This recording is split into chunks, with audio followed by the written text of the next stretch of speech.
Om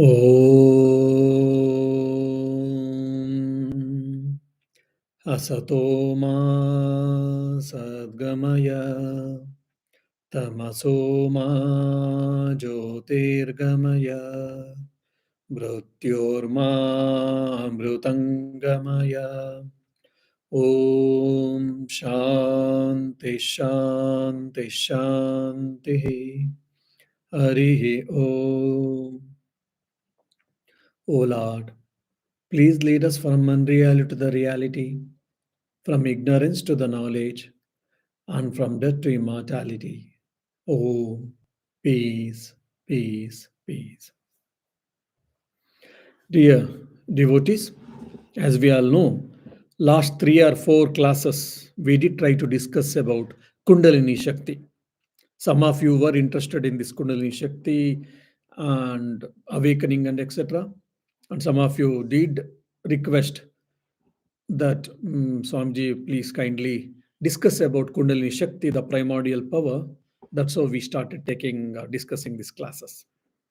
Now, after discussing about the Shat chakras, 6 chakras, and its nature, and how it is, and what is the nature, today I will be discussing about what is actually this Kundalini Shakti all about, and how it can be awakened. Well, I will not be going to too technical and too much detail. Maybe just I will give a bird eye view about this primordial power or primal power and Kundalini Shakti. Now, if you see, the whole world has been created by the God from the theistic schools of Vedanta religion, they say. And non dualistic philosophy or the Advaita Vedanta, it says the whole world has been created by the self and consciousness. Consciousness with its power called Maya. And the same thing has been called by the what do you say, Sankhya philosophy by Purusha and Prakriti. And the same thing also has been told by the Tantra Shastras by Shiva and Shakti. In the mundane language, if you want me to say, it is matter and energy. The whole world has been created by the matter and energy. So even the matter also has been come emerged from the energy, if you see still more, if you go deeply. And this source of world, universe, is the energy that is called primordial power, which is nothing but Shakti or Prakriti. And this energy, when it is in the microcosmic form, that is called Kundalini Shakti. And very interesting in from Vedanta point of view, or from the Vedas and Upanishads, there is a lot of connection between the universe and also human beings. Now, the world is made up of something. The world is made up of energy. The world is made up of some panchabhutas, 5 elements, and the same 5 elements and the same energy by which we individual beings are also made up of. So that is the reason there is an essential connection between the individual being and also the supreme and the universe. The whole universe is made up of this energy and the matter, and the same energy, and from the same energy and from the same matter, even the individual being or human beings are also human beings, animals, birds, everyone is made up of. So essentially, there is a connection between the individual being and also the universe. So here, why this environmental pollution today, eco balance, all these things we are speaking scientifically, even in the olden days, from the Vedic point of view, in the Vedic view of life, these things are discussed. And I think in today, science is speaking called butterfly effect. In some, probably in the Amazon forest, a butterfly it is flipping, and the movement of the wings can create some ecological balance or disturbance which can affect us. My doing my creating some good action and bad action can create someone who is in Africa or who is in America. Today the present science has giving, based on the evidences, the present science is telling all these things. Now all these things we can see in the Vedic view of life also. Why? because the Vedas and the Rishis say that the whole world is made up of some component, and from the same component, even we individuals are also made up of. Hence, there is a connection, well established connection between the universe and the human beings or the organisms or the living beings. Now, the whole world is made up of the Prakriti or primordial power, or you call Shakti, or you call religions will call different names called Mary or Durga or Devi, Saraswati, Lakshmi, Kali, etc. Now, that same energy in the microcosmic form is being existing in a dormant form in we individual beings, living beings. That energy is called Chit Shakti, spiritual energy, or Kundalini Shakti. So, what is this Kundalini Shakti?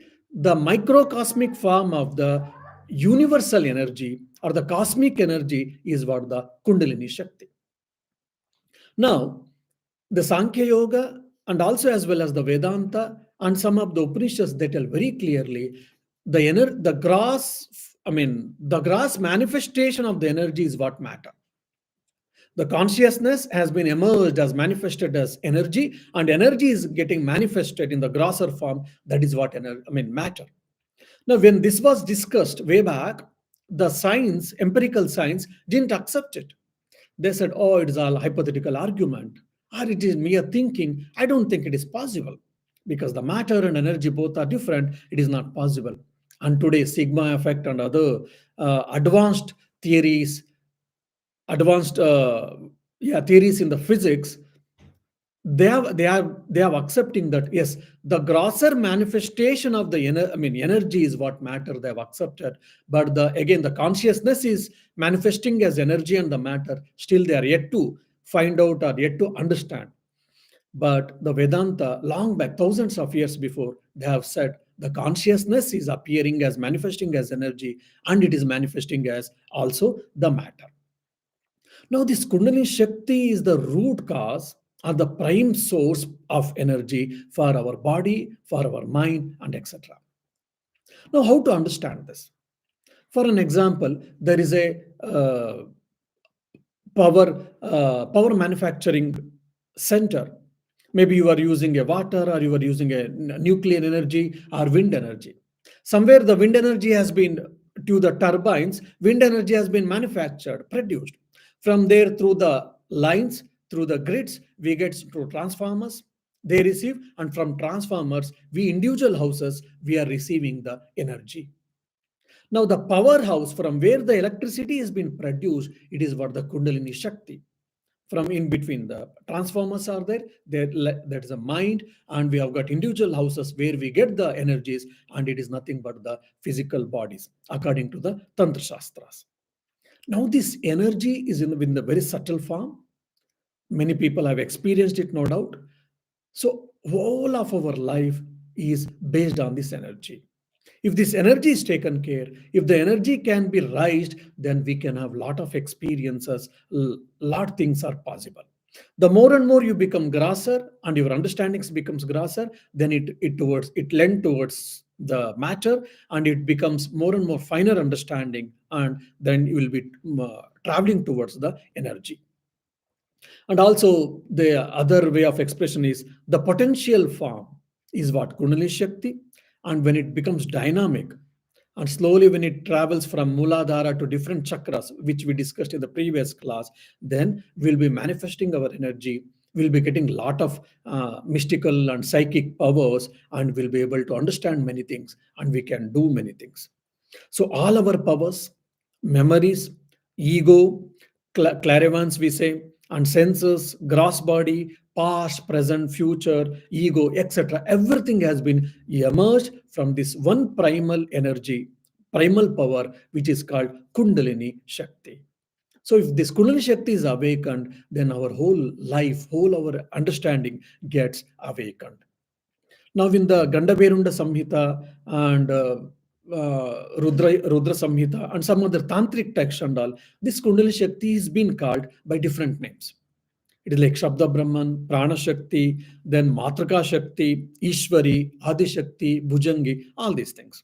Anyhow, Now, the supreme power, it is Icha Shakti, it is a creative power or power of will. Then it is also Gnana Shakti, which in Lalita Sahasrama we speak of that, and it is a knowledge power and it is a Kriya Shakti, the power of action, the power of work. All are called the Kundalini Shakti has been manifested as these three Shaktis. And the same thing when it is being manifested at the cosmic level, it is called Sushti, Sthiti, Laya. Creation, preservation, and dissolution. Now, Laya or Pralaya, many times it is wrongly translated as destruction. It is not the destruction, it is only dissolving or dissolution.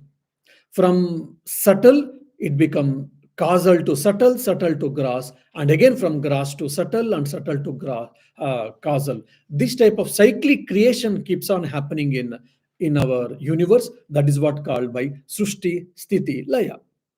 Now, and in the our ego, our mind, our sense organs, physical body, subtle body, everything is being manifested out from the Kundalini Shakti at the individual level, microcosmic level.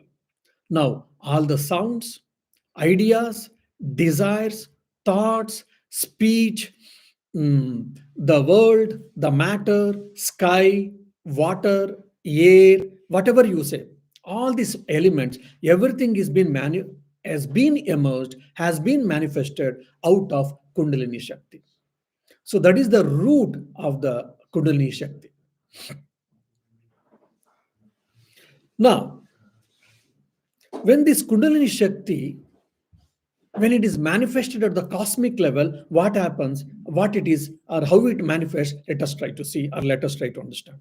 When the Kundalini Shakti, when it's manifest, when the Shakti energy is manifested, the first and foremost at the cosmic level, it is manifested as sound. The Sanskrit word for the sound is Nada. Nada or Dhvani, it says. We cannot really hear from our physical sense organ, but the Kundalini Shakti, when it is manifested, first it is called Nada, still it is in a very causal form. And this sound, when it is in a causal state, that is a Nada, then when it manifests still more bit finer form, then it is called Para. And when it goes to subtler state, then it is called Pashyanti. And when it comes to grosser form, it is called Dhvani or Shabda or Vaikhari. All these things are subtle variations of the sound actually. So now very well we can imagine. That's why I say Rishis are nothing but spiritual scientists. Of course, there are empirical scientists also there, spiritual scientists are also there. So these Rishis, they made their mind as an instrument through meditation, through deep research and contemplation. They found out all these techniques or these technical ideas or the great philosophies. How the sound has manifested in the subtler form to grosser forms, they have told. And whoever has studied Lalita Sahasranama and Tantra Shastras, Saundarya Lahari, Lalita Trishati, here all these things are discussed much more in detail. And this, I think in the Lalita Sahasrama and in Tantra Shastra, they say from Nada it becomes Bindu, and from Bindu it is called Shabda, and from Shabda it comes Rupa, all these things. Anyhow, Vaikari is mostly grosser form. When it comes to Dhvani and the Vaikari, then we are able to hear. And also very interestingly, this Nada, Para, Pashyanti, Vaikari is also interlinked with our Shat chakras. What is that I mean? What do I mean by that?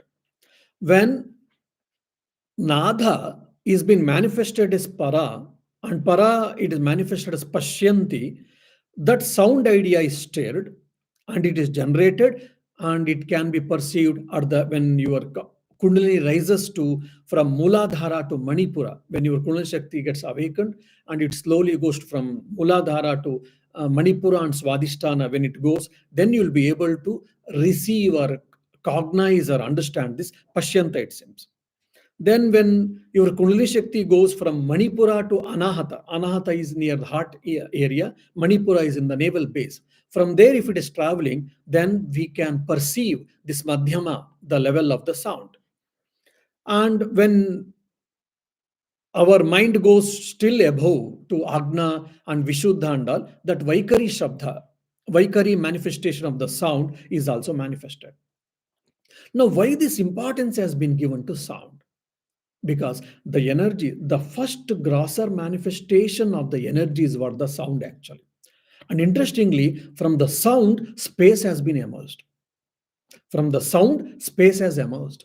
And from space, air has been emerged. From air, fire has been emerged. From fire, water has been emerged. From water, the earth has been emerged. Now, the one simple question can come most for most of you, that from fire, water, how it can come? Both are very opposite in nature. Even when I was hearing in reading Advaita Vedanta long back, even I did get this doubt. But maybe on the faith I believed. After some time, when I was studying or when I was making a deep research and all, then I made a lot of research, and even science also accepts from fire water vapor has been emerged along with some oxygen and some other air gases. Even water vapor has been emerged. Even today, present science also accepts. So this Vedantic idea or the cosmic theory is not simply hypothetical, it is most scientific, we can say. Now, this energy, this Kundalini Shakti, it is at the different levels. Now, how it has been formed, this question can come. The Kundalini Shakti, which is in Sahasrara, in the crown, which is in our tip of our head, when it has gone to the grosser form, slowly, and it reaches its bottom, that is called Muladhara. So basically, when the Kundalini Shakti it gets descended, it becomes more and more grosser, and finally the grossest level at the root level is what Muladhara. And when it keeps on ascending, then our understanding becomes finer. We get a lot of spiritual experiences. So, for example, previous week we will be discussing, we heard when your Kundalini Shakti goes to Anahata, to the heart, you will start hearing the sea wave sound, or a divine bell sound, or Anahata, that is a Pranava, Onkara sound, all these things. When it goes to Vishuddha or Agna, then you'll be able to understand the whole world is an appearing as a dream like or a shady like, all this. So different type of interesting and spiritual experiences one can experience when this Kundalini Shakti has been awakened. Now, and it's also very interesting how this world has been created, and if we are all self, then why are we thinking that we are body and mind and etc.? The Advaita Vedanta says, oh, it is because of ignorance. We have forgotten about our real nature, and that's the reason we are in bondage, or we feel that we are in bondage, and that's why we are suffering, and we are taking birth and death, and we are in the birth cycle of birth and death. Now, the same thing has been seen from the theistic schools of Vedanta, if you say, because we have sinned. That's what Christianity says. Even Adam ate the forbidden apple. That's the reason, because we have sinned. That's why we have fallen from our place or from the heaven. So we have to take care of our life by doing the right actions and etc., so that we can go to heaven or we can restore to our original state. The same idea has been told by every philosophy in a different way, actually. Now, here also in these Tantra Shastras, because this Kundalini comes mainly from Tantra Shastras mainly, so there also they say that somehow the soul or the self, he has forgotten his nature. So from that Sahasrara, the Shakti has been descended down, and it has taken the grosser manifestation, and it is lying dormant. It is lying dormant in the Muladhara level or at the Muladhara level. So then what is the our way out? By doing spiritual sadhana, by controlling the mind, and by leading a pure life and etc. We have to awaken, and we have to take the path of ascending. Now, awakening Kundalini Shakti, what does it mean actually? Awakening Kundalini Shakti means you are trying to retrace the back, retreat. We have to retreat. For example, from the house, we have gone to some place. Maybe for a little we have gone, or Aldi or IKEA, some shop for purchasing we have gone. Again, we have to come back.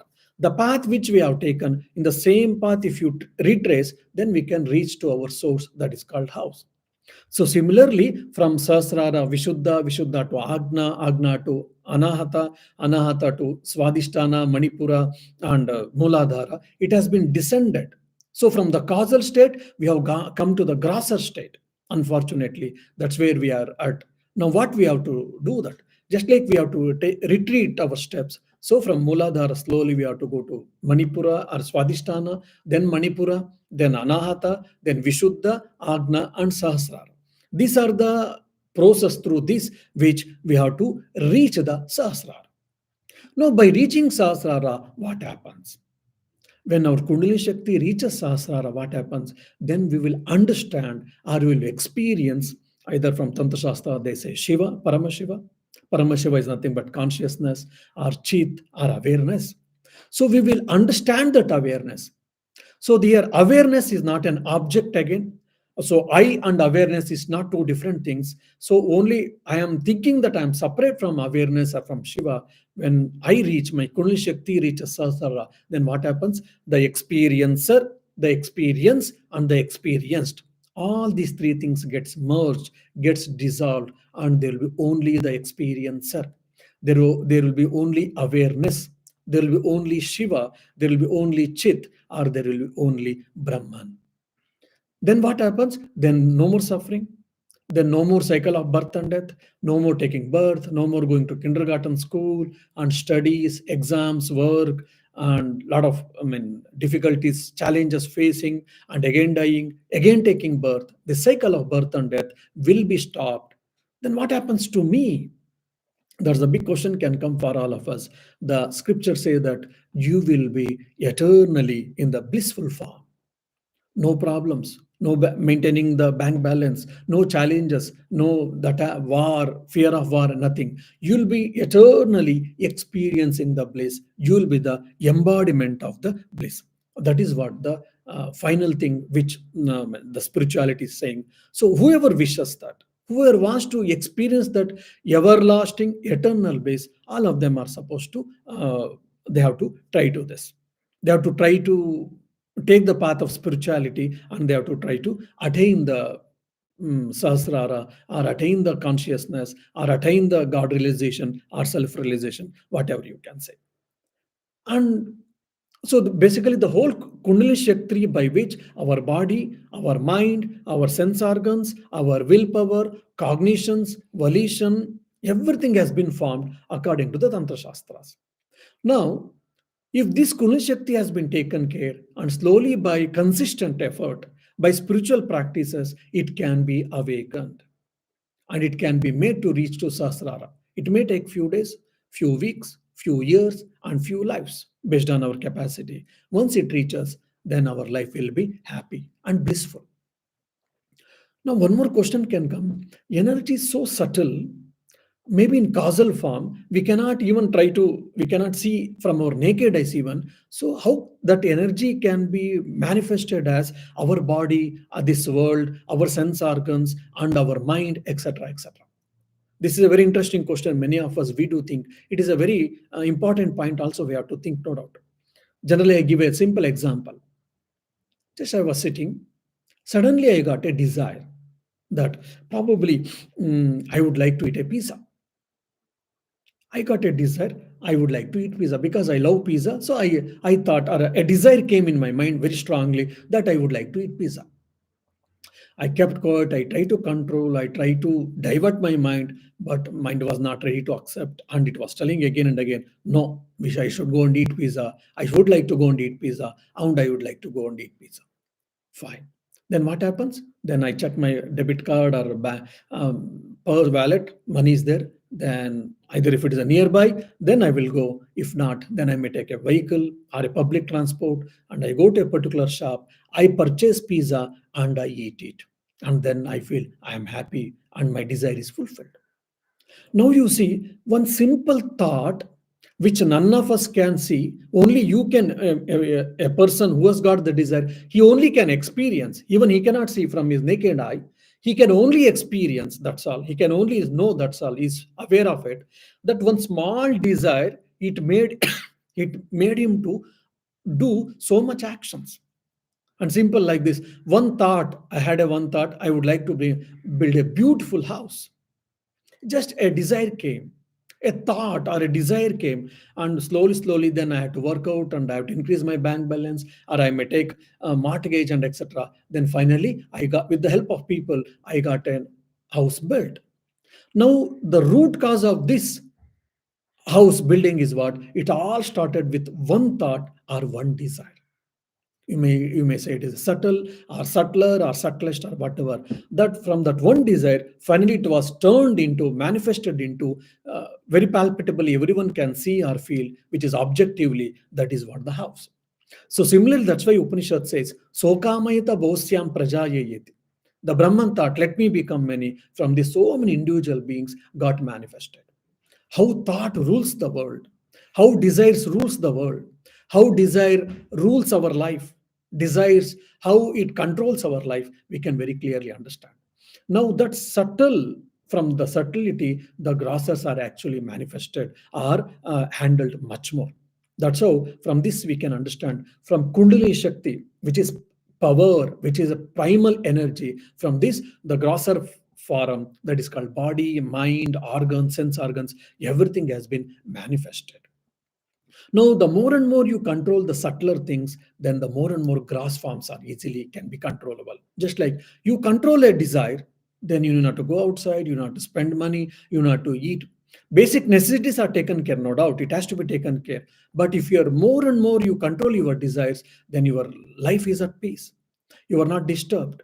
Then you can probably spend your time and energy in a constructive way or in a desirable way, which probably studies or meditation or a work or developing a good hobbies or whatever.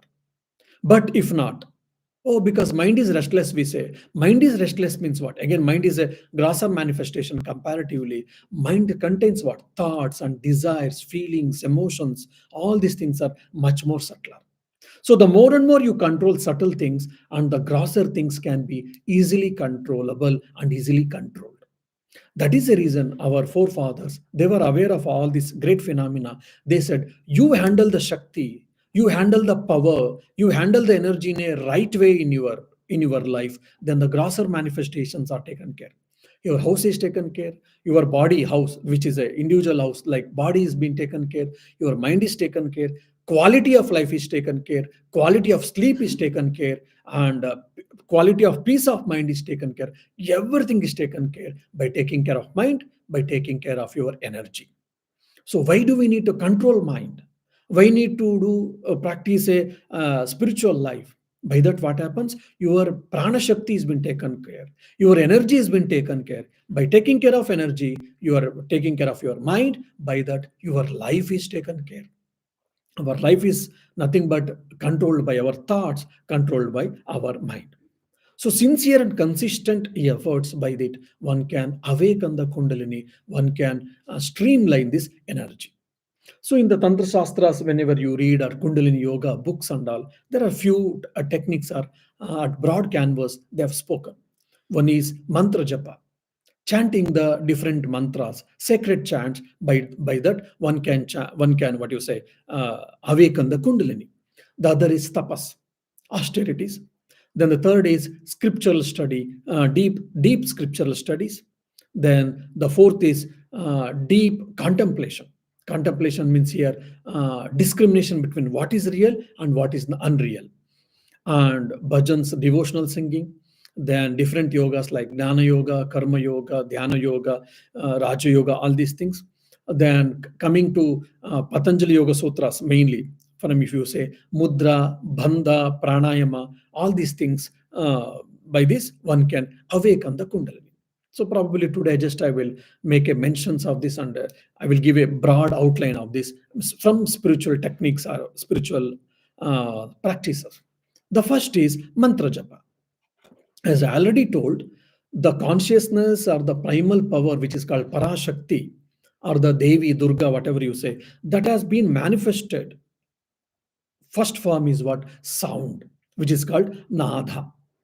And when the Nada, when it gets little more comparatively grosser manifestation, then that is called Bindu. And the Bindu, still more grosser manifestation, that is called Bijakshara. Whoever has studied bit scriptures and who knows worship and all, they may be know like Aim, Reem, Kleem, Eem, like that. So many Bijaksharas are there. These Bijaksharas are like formulas for that cosmic energy. Now, for example, the Aim is the Bijakshara for the knowledge. The Reem is the Bijakshara for the Devi. I mean, Durga, Devi, power, valor, whatnot. Then Kleem is also a primordial secret to get lot of shaktis. Like that, different bijaksharas are there. And the grosser manifestation of the bijaksharas are nothing but the nama, and the names are the mantras basically. Now, this Nada and Bindu, even in the Lalita Sahasranam, we can say Ardhendu Lasitam, we speak. There, Bindu and this Nada, all these things are discussed in detail, which are very subtler forms. Now, Bijaksharas, more or less, we understand. By chanting Bijaksharas regularly, one can awaken the Kundalini, one can manifest a lot of mental powers. For an example, I take for at the very gross level. Now, I want to have a good married life. Now, you take our Bijakshara with the proper training or with the proper guidance from a gurus, then even by chanting these Bijaksharas regularly, consistently, even our materialistic prosperities, materialistic desires can be taken care, can be handled. Now, the same Bijaksharas can be used to cleanse our mind, to purify our mind, and to also awaken our spirituality, awaken our Kundalini Shakti, and reach the God or reach the Sahasrara can be done. Why? Because these Bijaksharas are the, what do you say, it is a embedded cosmic power. For example, if you see in the computer, in the laptops, in the our phones, we have got small chips. In the chips, there is something embedded information. Based on that, so much processing information, processing functions has been done. Similarly, the whole cosmic energy has been tapped and embedded in a very seed form. Probably one more example I can give is banyan tree. The banyan tree can be seen in the microcosmic form or in the subtle form in the seed, banyan seed. And if you see banyan seed is so tiny, and from this banyan seed, banyan tree will be emerged. Initially, if you were children, probably when we say, they may say, "Oh, you are lying. I don't think it is possible." Banyan tree is such a huge tree, and how can you expect that such a huge banyan tree has been put in this small tiny seed called banyan seed? But we all know that it is possible. Similarly, the whole cosmic energy has been embedded in every syllable. That is what called Bijakshara. So, by chanting this Bijakshara, by taking the Bijakshara, by getting initiation, and by chanting this Bijaksharas, we can tap the cosmic energy. We can tap the Kundalini Shakti, and it can be awakened. Why? Because it is a creative force. There's a lot of force which is hidden in these Bijaksharas. And also in the Tantra Shastras, there is a clear understanding that Nama and Nami Abhed. Nama means name, Nami means the person who has got that name. For an example, Rama. Now, the person, there's a Rama, for an example, he is a chief minister of a state. So, since he's a chief minister of a state and he has got a lot of powers, and all that powers are there in his signature. If just once he put, what do you say, just you put a sign, so many things you can get. By using his name, you can do many things, isn't it? So similarly, now for example, Lord Rama has got so much powers. We all read when we read Ramayana and Yoga Vasishta and so many other books, we understand that whole power, the cosmic power, God's power, has been embedded in these two letters called Rama. So there is no essential difference between the person and the name of the person according to Tantra Shastras. Now, for an example, Chamundi. Now, Chamundi has got four letters, four syllables. And the mother, the universal mother Chamundi, whatever she has got that power, everything has been embedded in this small, what do you say, letter, four syllables in Chamundi. And when it comes to Bijakshara, it is only one letter mostly, or one and a half. For example, Aim, Reem, Kleem. So even Reem, for an example, if you take the whole power, whatever is seen you see in Chamundi, the whole power is being embedded in this Reem. So by taking the Reem mantra, chanting properly, regularly, what happens? Then you will be tapping the cosmic energy. Now, how to understand this tapping cosmic energy, tapping cosmic energy? Simple example I can give. So many of you are listening to my talk through YouTube. Now, some of you might be listening to my talk through laptop or iPad or phone or whatever device. Now, through device, how are you hearing? Because all of us, I have also connected to the internet, you also have connected to the internet, because your mission has tapped to the internet. That's why you are able to see me and you are able to listen to me. So that means your mobile or any device has been connected to the internet, the source of internet. That's why you are able to receive my talk and you are able to listen to my talk. So similarly, when we start chanting these syllables, these sacred chants, bijaksharas and all, so our individual mind will be tapping to that cosmic energy. So it will be trying to connect to the cosmic energy. And just like through when we connect to the internet, slowly you are hearing my talk, you are hearing my conversations or sounds and etc. Slowly you will be also receiving the energies. That's how by chanting Bijaksharas, by doing sacred chants, one can receive the cosmic energy. So there are a lot of people, a lot of saints and prophets and incarnations and etc. All of them, by practicing this, they have shown that by chanting Bijaksharas, one can experience this primal power called Kundalini Shakti. Now, Omkara is also a Bijakshara in some places, but Omkara is the primal sound. It is the God is manifested in the form of sound. I say the first manifested sound. What is that first manifested sound? If you ask, Upanishads tell that that is Omkara, Pranava. So the Lord or the God has been manifested in this universe in the form of sound. So what is that first sound? Primary sound, if you ask. So according to Upanishad says it is Omkara. Now, even in the we can see in the life of Sri Ramakrishna, based on his own experience, he narrates to his disciples that one can experience this Kundalini Shakti, one can awaken the Kundalini Shakti, and when the Kundalini Shakti is awakened, when it is traveling, what will be the experience? He narrates beautifully. Let us try to understand what he says.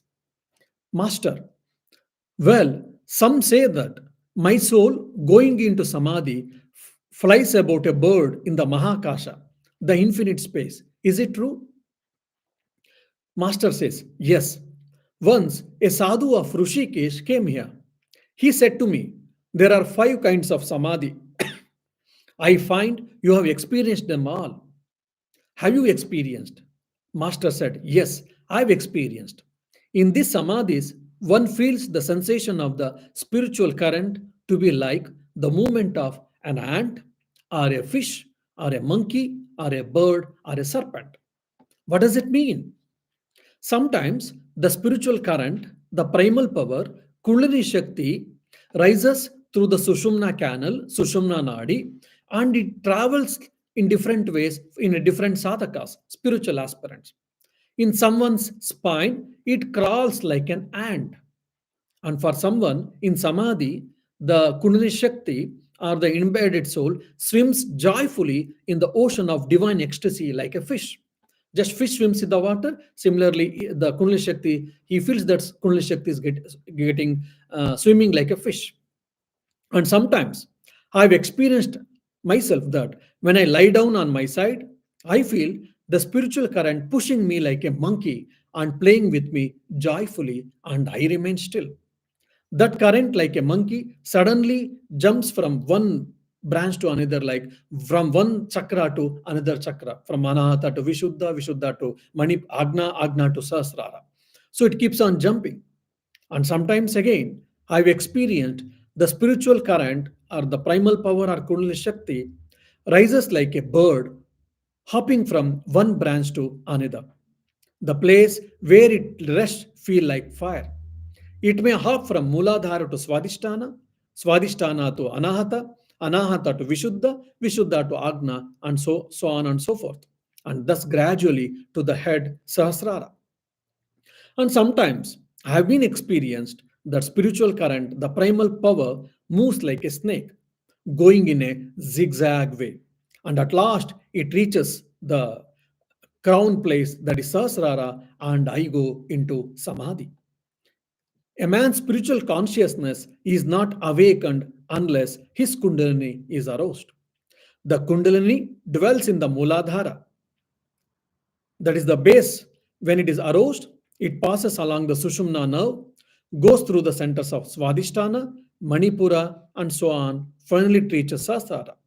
This is called the movement of the Mahavayu, Adishakti, or prime power, spiritual current. It culminates in the Nirvikalpa Samadhi. One's spiritual consciousness is not awakened just by mere reading the books, hearing the talks, and listening to some good discussions. But one should be sincere, consistent in our spiritual practices, and one should pray to God if necessary. If the Kundalini is aroused, the aspirant feels restless for the God and to experience divine ecstasy. So, this is not only just thinking, it is my experience, and I have experienced all of them. Now, when the Kundalini is aroused, and also I've experienced the lotuses of the different centers blossom forth, and all them culminates in Samadhi. And it is a very secret experience. I saw a boy, 22 or 23 years old, exactly resembling me, enter the Sushumna nerve and commune with the lotuses, touching them with the tongue.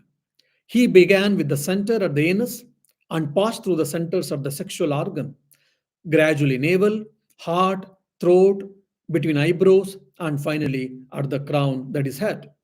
The different lotuses of these centers are four petaled, six petaled, 10 petaled, 16 petaled, two petaled, and so forth. And every touch, they got blossomed and they stood erect. When that person reached the heart, I distinctly remember and communed with him that he touched with the lotus, and 12 petal lotus got blossomed and it stood erect. And when it went to in between eyebrows, which is called Agna, their two petal lotus also is blossomed. And when this Kundalini Shakti went to different centers, I experienced different types of spiritual experiences. This grosser world appeared to me in a different ways. Sometimes as an energy, sometimes as an idea, sometimes as a thoughts, and so on and so forth. Yes, these things can be understood and can be experienced. Even you can also experienceable. So this is the recorded experiences of Sri Ramakrishna in the present day.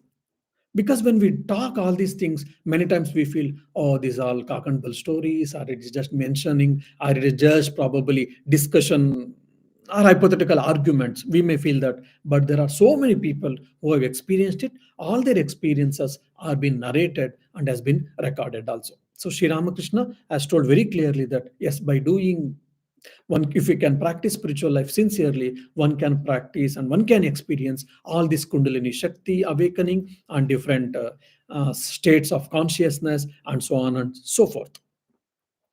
And also he tells very clearly, and Holy Mother Sri Sharda Devi also tells very clearly, mantra purifies the body. Mantra purifies our nerves. Mantra sacred chants purifies our mind, our self, our energy level, and etc. etc. By purifying more and more, we'll be able to awaken our Kundalini Shakti and we can experience the self or primal power. Then probably in the next class we shall try to discuss the other spiritual practices or the yogic practices which we can see in other classes. Yeah.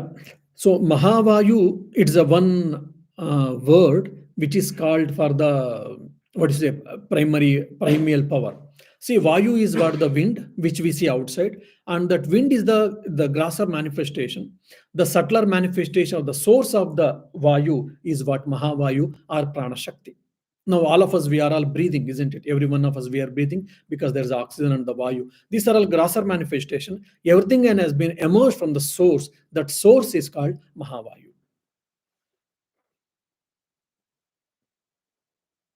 Yeah, so your question, I think I have already answered. The primordial sound called Omkara encompasses all the sounds and all the Bijakshas. We can say yes. But of course, in Tantra Shastras, in Tantric texts I have read, where some of the texts they say that for them they believe in more of Reem. In Reem, for them, Shakti Pranava, they say. So for them, it is the beginning of the sound, they say, some of the texts. But by and large, yes, the Omkara is the base sound, is the primary sound. So from that, everything has been emerged. So all the Bijaksharas also has been emerged from the Omkara. We can take it. Okay. Om Shanti Shanti Shanti. Harihi Om Tat Sat. Shri Rama Krishna Arpanamastu.